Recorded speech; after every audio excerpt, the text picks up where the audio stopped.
내가 주식으로 3배, 5배를 벌어가지고 그걸로 한 방에 갚겠다. 이런 방식은 애초에 구조가 불가능하거든요. 안타까운 건 뭐냐면 안 먹고 안 쓰고 안 입고 갚아도 1000만 원을 갚으려면 최소 2년이 걸린다는 거고, 그런 경우에는 누구한테 돈을 더 빌리는 것보다는 그 빚을 빨리 상환하는 방법이 될 수 있거든요. 어느 순간 내가 자산을 모으는 재미를 느낄 수 있게 되겠죠.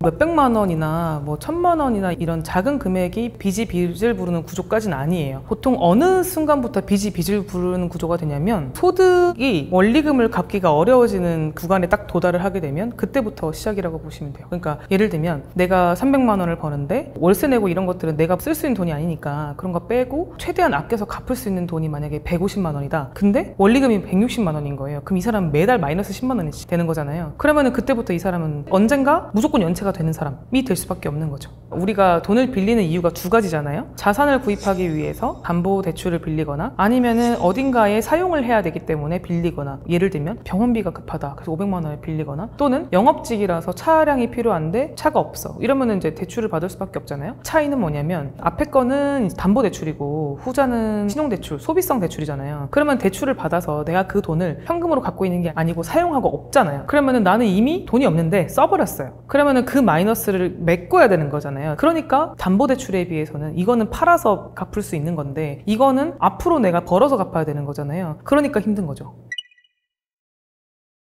20, 30대 기준으로 말씀을 드리면 소득이 너무 낮죠. 가용소득이라고 해서 내가 실제 월급은 얼만데 쓸 수 있는 돈이 어느 정도냐라고 봤을 때 몇십만 원에 불과한 사람들도 많아요. 왜냐면은 굶을 순 없는 거고, 통화를 안 할 순 없는 거고, 출퇴근을 안 할 순 없잖아요. 그러니까 이렇게 진짜 숨만 쉬어도 나가는 그런 비용들을 다 빼고 나면 저축하고 이렇게 할 수 있는 금액이 크지가 않은 경우가 많아요. 심지어는 소득이라는 거는 단순히 현재만 살아서 되는 게 아니라 내가 돈을 벌지 않을 때도 대비해야 되는 비용까지 다 마련을 해야 되는 거잖아요. 그러니까 애초에 내가 한 달에 쓸 수 있는 돈이 너무 적은 상태에서 돈을 딱 1000만 원이 마이너스가 이렇게 깔려 있다? 그거를 단시간 내에 변제하는 거는 너무나 어려운 일이죠. 그리고 20, 30대 같은 경우에는 그 1000만 원이 되게 안 좋은 빚인 경우가 많아요. 그러니까 예를 들면 1% 1000만 원 이거랑 7% 1000만 원이랑 15% 1000만 원을 비교하면 당연히 15% 1000만 원이 더 힘들겠죠. 거기다가 보통 20, 30대들의 특징은 200만 원, 300만 원 이런 게 섞여 있는데, 그 섞여 있는 그 대출들이 만기가 되게 짧은 경우가 많아요. 뭐 예를 들면 현금 서비스 이런 거 당장 다음 달에 도래가 하고 이러니까, 예를 들면 1000만 원을 가지고 20년 갚아라 이러면 갚을 수 있잖아요. 근데 그 1000만 원이 당장 2, 3개월 안에 쪼개서 갚아야 되는 거면 월급을 다 털어 넣어도 못 갚는 거죠. 그러니까 갚기가 더 어려워지는 거죠. 구조가 너무 타이트하게 짜여 있으니까. 그러니까 20, 30대의 경우에는 사실은 돈을 빌리는 것 자체가 대부분 여유 자금이 없는 상태에 돈을 빌리잖아요. 나이가 많으신 분들도 그건 마찬가지일 수 있어요. 근데 40, 50대 분들은 이런 경우가 있어요. 다음 달에 적금이 만기인데 그거를 깨는 게 너무 아까우니까 일단 나 1000만 원만 좀 해줘봐. 그러면 내가 다음 달에 적금 타면 그걸로 내가 너 줄게. 왜냐면 이자가 아깝잖아요. 그러니까 이런 단순한 이유는 사실 절박한 어떤 생계적인 이유는 아니잖아요. 근데 20, 30대의 경우에는 진짜 그 돈이 없는 경우들이 많은데, 이분들이 원래는 빚을 갚으려고 했어요. 50만 원이든 100만 원이든 아껴서 갚으려고 했어요. 근데 사람의 인생이라는 게 그렇게 간단하지가 않잖아요. 예를 들면 갚으려고 하면 어디가 다치고, 갚으려고 하면 목돈으로 뭔가 메꿔야 되는 상황, 예를 들면 노트북이 고장이 난다든지 이런 식으로 써야 될 상황들이 생긴단 말이에요. 그러니까 금리도 높아. 근데 내가 소득도 빠네. 근데 그나마 아껴가지고 갚으려고 봤더니 그거를 써야 될 또 상황이 생겨. 이러니까 말은 1000만 원인데 1년 동안 이렇게 돌이켜보면은 1000만 원 중에 내가 500만 원 못 갚았네? 이런 경우들이 대부분 될 수밖에 없어요.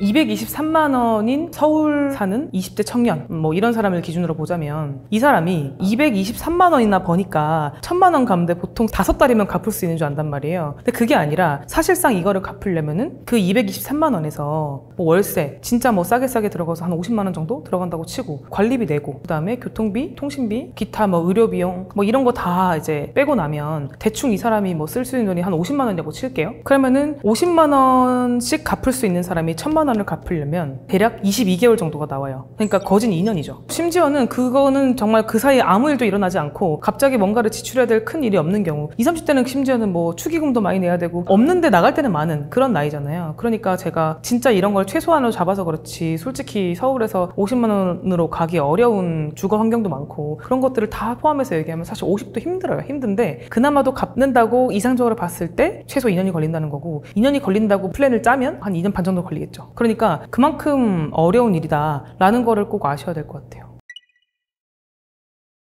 먼저 부채 규모가 적으신 분들은 자기 채무가 어차피 빤하니까 다 알아요. 갚을 수 있는 분들은 내가 어디에 얼마 이런 걸 알고 있는데, 보통 여기저기 있으신 분들은 전체 부채가 어느 정도 있는지를 좀 파악하기가 어려운 사람들이 있어요. 그래서 이런 분들 경우에는 한눈에 볼 수 있는 목록을 만들어야 돼요. 그러니까 어느 은행에서 내가 언제 빌렸고, 얼마를 빌렸고, 어떤 이율로 빌렸고, 만기가 언제고 하는 것들을 잘 정리를 하실 필요가 있거든요. 그 부채 목록에는 금융기관도 물론 있을 수가 있고 카드값도 적을 수가 있고요. 그리고 내가 친구한테 뭐 50만 원, 100만 원 빌린 거 이런 거 소액이라도 무조건 적으실 필요가 있고, 또 사업하시는 분들은 거래처에 내가 줄 돈이 있다 그런 것도 다 적으세요. 그래서 전체 부채 규모를 딱 다 정리를 해서 한 달에 어느 정도가 나가고 이게 내 소득으로 지금 충분한 상태인지 아니면 이미 막 돌려막기를 하고 있는 건지 보면 알거든요. 일단 그 부채 목록을 만들어야 내가 어떻게 갚을 수 있는지에 대한 플랜을 세울 수가 있어요. 두 번째로는 전체 대출 규모가 일단 확인이 됐잖아요. 뭐부터 갚을 건지를 판단을 해야 돼요. 그러니까 대출 개수가 많은 건 일단 좋지는 않거든요. 이거는 신용도에도 좋지가 않고 관리도 안 돼요. 그렇기 때문에 금리가 높은 거, 그리고 대출 자체를 없앨 수 있는 거, 예를 들면 현금 서비스를 100만 원 받아놓은 게 있다 그러면은 이거는 좀 가장 갚기가 좀 편하잖아요. 이런 식으로 대출 건수를 좀 줄이는 게 중요하고요. 그리고 세 번째로는 신용 등급을 높이기 위한 절차를 해야 되는데요. 만약에 신용 등급이 낮아서 대출 금리나 이런 데서 좋은 조건을 받지 못하신 분들이 있을 수 있거든요. 그래서 이런 분들 같은 경우에는 지금은 당장 신용 등급이 좀 낮다고 하더라도 이 신용 등급을 다시 올려서 금리를 좀 좋게 이렇게 변동을 시킬 필요가 있어요. 그래서 신용 등급을 좀 올리는 방법을 몇 가지를 좀 알고 계시면 좋은데, 첫 번째로는 신용카드를 너무 한도 끝까지 쓰시는 거는 좋지 않거든요. 이 사람은 소득에 비해서 좀 무리하게 쓰는 사람이구나 이렇게 이제 판단을 할 수 있기 때문에 신용카드는 30%에서 50% 정도가 적정하다고 하고요. 그리고 현금 서비스나 카드론 이런 것들을 받으면 바로 신용도가 떨어지기 때문에 그런 건 절대 하시면 안 되고, 그리고 할부보다는 일시불을 습관화해서 최대한 내 소비에 맞게 사용을 하시는 게 중요하고, 그리고 특히 우리가 통신요금이나 공과금, 전기요금 이런 거 되게 자잘하다고 해서 한 달, 두 달 이렇게만 밀어두시는 분들 있잖아요. 이런 것들은 꼭꼭 체크를 해서 굳이 연체요금을 내지 않고 빠져나갈 날짜에 제때 잘 빠져나갈 수 있게 관리를 하시는 게 중요할 것 같아요. 그리고 네 번째는 설마 그런 사람이 있냐라고 생각할 수 있는데, 대출이랑 적금을 같이 가시는 분들이 있어요. 그러니까 내가 지금 당장 갚아야 될 돈이 있는데 적금은 적금대로 이제 가입을 해두시는 분들이 있거든요. 예외는 딱 한 가지는 주택청약용 적금은 다른 목적으로 이제 하는 거니까 그거는 괜찮은데, 그게 아니라 나는 그래도 적금을 들어서 그 적금을 타면 한 번에 갚을래 뭐 이렇게 생각하시는 분들이 있는데, 이게 한 30년 전부터 지금까지 유지해놓은 적금이 아닌 다음에야 빚보다 높을 수가 없어요. 그러니까 한 푼이라도 먼저 갚는 게 좋거든요. 다 갚고 나서 다시 만들면 되잖아요. 그러니까 자산 축적을 하는 것보다는 일단 빚부터 갚아라 라는 거를 꼭 명심을 하시고, 대출 상환을 하는 게 당연히 맞죠. 왜냐면은 주식 투자는 내가 지금 투자를 해서 이게 얼마가 될지에 대해서 아무도 알 수 없는 거거든요. 예를 들면 충분히 그 주식 가치가 좋다고 봐요. 시장에서 좋은 평가를 받을 수도 있다고 봐요. 근데 그 시점은 내가 예측할 수 없잖아요. 그거는 내가 통제할 수 없는 거거든요. 근데 돈을 갚아야 되는 시기는 무조건 도래하는 거잖아요. 그리고 대출이라는 거는 이미 있는 거잖아요. 그러니까 이거는 내가 무조건 상환해야 될 금액인데, 혹여라도 뭐 조금 오른다고 하더라도 불려가지고 대출 상환을 한다는 거는 내가 계획을 짜서 할 수 있는 정도의 성질이 아니에요. 그런 거는 월급으로 가능한 거죠. 그러니까 내가 다음 달에 얼마를 받는데 그걸로 조금 아껴서 이거를 대출금에 보태야 되겠다 이런 식의 플랜은 가능한데, 내가 주식으로 3배, 5배를 벌어가지고 그걸로 한 방에 갚겠다 이런 방식은 애초에 구조가 불가능하거든요. 실제로 그렇게 해서 오시죠. 제가 사실은 너무 마음이 급해서 주식 투자를 했다. 그러니까 주식 투자 자체가 급할 때 할 수 있는 절차가 애초에 아니에요. 여유 자금으로 주식하는 사람과 급해서 지금 당장 카드값 메꾸려고 주식하는 사람이 비교가 되겠어요? 절대 안 되거든요. 그런 상황이라면 더더욱 투자를 권할 수 없다. 그리고 마지막으로는 만약에 내가 버는 돈으로 지금 못 갚고 있는 사람이 있어요. 그러니까 내가 버는 돈에서 안 먹고 안 쓰고 안 입고 갚아도 못 갚는 상황이 될 수 있단 말이에요. 그런 경우에는 지금 여기서 누구한테 돈을 더 빌리는 것보다는 거기서 멈추고 빨리 채무조정 제도를 활용하는 게 그 빚을 빨리 상환하는 방법이 될 수 있거든요. 예를 들어서 신용회복위원회에서 이제 진행하는 프리워크아웃이라는 제도가 있어요. 프리워크아웃은 뭐냐면 연체 30일부터 90일까지 있을 수 있는 제도거든요. 그러니까 연체가 그렇게 오래되진 않았지만 갚기는 어려운 상태에 놓인 그런 채무자가 전체 채무 규모 중에서 30% 이상이 6개월 내의 채무가 아닌 경우 이 두 가지 조건을 만족하시는 분들이 활용할 수 있는데, 뭐가 좋으냐면은 일단 이율을 강제로 줄여주고요. 기간을 최대 10년까지 늘려줘요. 그러니까 우리가 그래도 기간을 늘려주면 갚을 수 있는 분들이 많잖아요. 이런 분들은 프리워크아웃 제도를 활용하면 신용도에 큰 문제가 되지 않으면서 이율도 줄여주면서 전체를 다 갚을 수 있는 방식으로 해주니까 채권자도 좋고 채무자도 좋은 방식이 될 수가 있어서, 만약에 몇몇 대출 때문에 때문에 아예 연체가 되게 생겼다 하면 이런 제도를 같이 병행해서 대출에 대한 상환 계획을 잡으시는 것도 필요할 것 같습니다. 당장 지금 오늘 내가 만약에 채무 연체가 시작됐다? 그러면 지금은 신용카드랑 똑같아요. 그 과정이 독촉 전화 오고 우편물 날라오고 그러다가 이제 법원에서 소장 날라오고 법원에서 이 사람을 추심해도 좋다라는 그런 허가를 받게 되면은 채권자 입장에서는 이제 신나게 추심을 하는 거죠. 묶을 수 있는 거 다 묶고 그리고 이 사람이 이제 경제활동을 하기 어려운 이제 상태가 되는 거고 안타까운 건 뭐냐면 제가 신용도가 안 좋아지게 되면 갈 수 있는 회사가 더 줄어들게 되죠. 예를 들면 4대 보험 가입이 당연하잖아요. 근데 4대 보험 가입되는 회사를 들어가게 되면 4대 보험 이 이제 건강보험공단에 등록이 되잖아요. 그러면은 그 등록된 사실을 채권자가 확인할 수 있어요. 그러면은 그 채권자는 이 사람이 땡땡이라는 회사에 일을 하는구나. 그러면은 그 회사에 월급을 압류를 하겠죠. 그러다 보니까 통장 사용도 자유롭지 않죠. 압류됐으니까 월급도 제대로 받기가 어렵죠. 그러면은 현금을 받는 곳으로 가야 되는데 현금을 받는 업종들은 제한적이면서도 일이 이제 험하고 몸을 쓰기 때문에 다치기가 쉽고 다치다 보면은 또 병원을 갈 일이 많아지고 그러니까 점점 이게 악순환이 될 수밖에 없어요. 거기다가 감정적으로도 굉장히 심리적인 우울감에 빠지게 되는 경우 그리고 사람들도 또 덜 만나게 되고 점점점 사회적으로 고립될 수밖에 없는 거예요. 그래서 이런 분들에 대한 가장 큰 문제가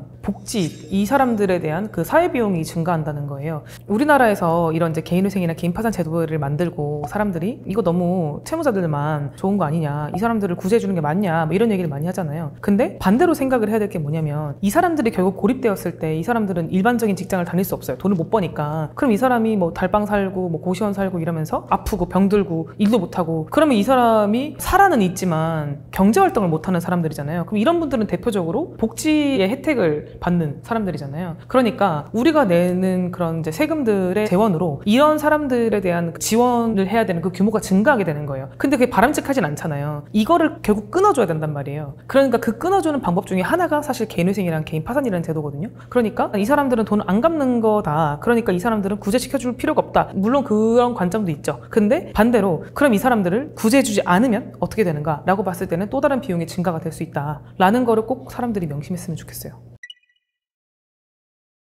특히 이거 20대 분들한테 많이 쓰는 수법인데 30일간 무이자 대출을 하게 되면 이제 언뜻 봤을 때는 굉장히 이제 내 숨통을 트여주는 거라고 생각을 하기가 쉬운데 그 대출 자체를 받는 순간 내 신용도가 나락을 가게 돼요. 그러니까 난 연체한 적도 없고 잘 갚았어요. 근데 또다시 내가 뭔가 돈이 필요한 상황이 됐을 때 거기밖에 돈을 안 빌려주는 거예요. 그러면은 3%로 빌릴 수 있는 사람인데 원래는 그 신용도를 떨어뜨려 놨으니까 이 사람은 앞으로도 계속 15%, 18% 이런 이자밖에 못 빌리는 거예요. 불법 사채는 대부업법상 규제를 안 받아요. 그러니까 안 받는다는 게 아니라 자기가 탈법을 하는 거지. 예를 들면 이자의 제한이라든지 아니면은 추심에 대한 교육이라든지 뭐 이런 것들을 이제 하나도 안 받고 그냥 말 그대로 무업이기 때문에 이자를 뭐 1000% 막 이렇게 받는다고 하더라도 채무자는 질질 끌려갈 수밖에 없는 거고 불법 대부업체가 불법 추심을 안 하겠어요? 당연히 100% 불법 추심을 하겠죠. 그러니까 드라마를 보면은 막 찾아가가지고 뭐 행패 부리고 이런 것들을 등록 대부업체는 하지 않거든요. 근데 그게 아니라 애초에 금융감독원의 규제를 받지 않기 때문에 온갖 불법들을 저지르거나 가족들을 협박하거나 이런 일들을 할 수 있는 거죠. 물론 거기에 대해서 고소를 할 수도 있고 사법기관에 돈을 받을 수는 있겠지만 애초에 그런 위험에 노출되는 거기 때문에 절대 하면 안 되죠.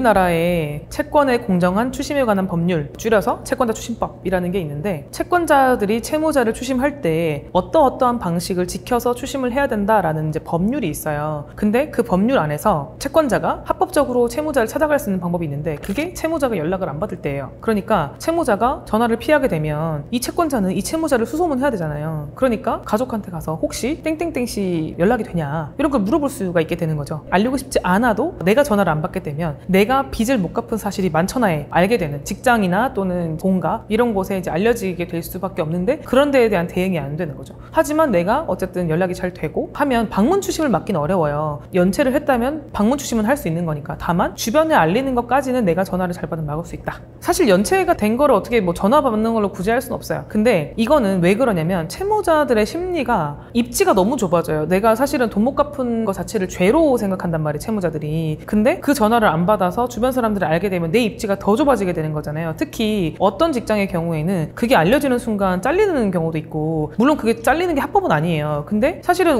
우리나라의 소기업들이 다 이제 근로기준법을 지키는 건 아니잖아요. 그러니까 그런 불이익을 피하려면 전화를 받는 게 굉장히 중요한 거죠, 사실은. 내용은 되게 어렵게 되어 있거나 좀 무섭게 적혀 있는 경우들이 많은데 대부분은 압류는 경고의 의미가 커요. 내가 앞으로 당신에게 무언가를 하겠다. 근데 구분을 하자면 은행들이나 또는 이제 은행에서 위임을 받은 추심업자들이 당신에게 이런 행위를 하겠다라는 그 우편물을 보내는 경우에는 그런 행위를 실제로 하지 못하는 경우가 많아요. 예를 들면 압류하겠다. 그러면은 우리가 보통 생각했을 때 당장 내가 내일 소파에 딱지가 붙는 거 아닌가 이렇게 생각을 하지만 그런 경고문 가지고는 사실상 딱지를 붙이는 게 불가능해요. 심지어는 우리가 통장 같은 걸 압류를 할 때 내가 네 통장을 압류하겠다 이렇게 얘기를 하면 통장에서 돈을 다 빼갈 거 아니에요. 그러니까 보통은 압류는 몰래 하는 거예요. 내가 하겠다라고 하고 하는 게 아니라 그냥 통장에서 돈을 빼가는 거거든요. 압류가 되었다는 그 결정문은 나중에 보내줘요. 그러니까 실제로 나한테 오는 경고장들은 대부분 경고의 의미, 앞으로 당신에게 돈을 갚지 않으면 이러이러한 불이익이 있을 거다라는 내용들이 대부분이기 때문에 그거를 그렇게 무서워하실 필요는 없다라고 기억해 주시면 돼요. 당연히 가장 중요한 거는 갚는 거잖아요. 근데 이게 갚을 수 있는 거냐 아니냐를 빨리 판단을 해야 돼요. 그러니까 해결이 되는 상황이면 말 그대로 그걸 채권자랑 계속 협상을 해야죠. 지금 내가 못 갚아서 너무 죄송한데 돈이 들어올 계획이 있고 이런 것들을 갚을 수가 있다는 거를 채권자랑 잘 소통을 하면 그게 해결이 될 수도 있죠. 근데 아예 그게 안 되는 분들이 있어요. 그러면은 여기서 어떻게 해야 되는지를 빨리 판단을 해야 되는 거죠. 내가 구제제도를 빨리 찾아가서 일부 채무를 상환기간을 늘려놓을 것인지 이런 것들을 빨리 판단을 해야 되는 거죠. 지금 거기서 계속 전화는 피하고 심리적으로는 압박을 받고 오히려 피하는 분들이 많아요. 숨는 분들이 많거든요. 그거는 일을 해결하는 데는 저는 도움이 안 되죠. 보호장치가 없는 분들이 많아요. 그러니까 내 인생이 정말 무슨 루틴하게 무슨 로봇처럼 쓰는 돈이나 이런 것들이 매일매일 이렇게 정해져 있는 건 아니잖아요. 갑자기 가족이 누가 아플 수도 있는 거고 내가 갑자기 길 가다가 넘어져서 다리가 부러질 수 있는 거란 말이에요. 그런 이제 돌발적인 상황들은 결국 다 돈으로 해결을 해야 되거든요. 근데 돈으로 해결하려고 보니까 내가 안전장치가 없는 거예요. 제가 보통 권유하는 금액은 월급의 3배에서 6배 정도인데 꺼내 쓸 수 있는 이런 작은 주머니가 있으면 거기서 조금 꺼내서 활용을 할 수가 있는데 그게 아닌 분들이 보통 300만 원 벌면 300만 원을 쓰는 거죠. 그러면은 이제 이런 분들 같은 경우에는 갑자기 400만 원을 써야 될 때 문제가 되는 거예요. 돌발 비용에 대비가 안 되는 경우들이 사실 대부분이었죠. 사람들이 생각보다 저축을 많이 하는 분도 많고 보험도 많이 드는 분도 많은데 예비비를 잘 이렇게 마련해 놓는 분이 없거든요. 적금 들고 이런 건 다 좋은데 예비비가 없어서 적금도 깨는 경우, 그러니까 이게 다 사실은 가게든 회사든 다 마찬가지인데 예비비의 역할이 엄청나게 중요해요. 그게 이제 가게의 경우에는 규모가 작은 거고 회사의 경우에는 규모가 크니까 더 크게 이제 문제가 되는 거죠. 완전 옛날 방식인데 저는 현금 너무너무 중요하다고 생각해요. 그러니까 지금 이제 20, 30대 분들이 카드 사용이 너무 익숙한데 이게 막 현금 쓰라 그러면 너무 꼰대 같고 무슨 요즘 세상에 현금이냐 이렇게 생각할 수가 있는데 현금은 실물이란 말이에요. 눈에 보이는 거. 5,000원짜리 커피를 먹을 때 카드를 이렇게 긁으면 그게 되게 쉬울수록 더 그런 자극을 많이 추구하게 되는 거죠. 그런데 현금이라는 거는 눈에 보이잖아요. 그리고 또 현금을 가지고 내가 일주일 동안 10만 원 가지고 살기 이런 걸 하는데 저는 굉장히 좋다고 봐요. 짠테크 하면서 무지출 챌린지도 하고 하는데 소비를 통제하고 지출을 통제하고 그거에 대한 도전을 하고 얼마를 모으기 위한 노력을 하고 이런 것들이 굉장히 중요하다고 보거든요. 그리고 그거에 대한 어떤 출발점이 신용카드에 대한 혜택을 포기하더라도 현금을 사용을 하는 습관, 내가 진짜 지출 통제가 완벽하게 가능하다, 그 습관이 확립되기 전까지는 무조건 현금 사용을 저는 권하는 편이에요. 그리고 그때에서 내가 목돈이 처음 마련되는 순간, 예를 들면 내가 진짜 500만 원도 모으기 힘들었는데 1000만 원이 모였네 하면 그 1000만 원은 안 깨지는 돈이 되는 거고 그게 2000, 3000, 4000이 되면서 어느 순간 내가 자산을 모으는 재미를 느낄 수 있게 되겠죠.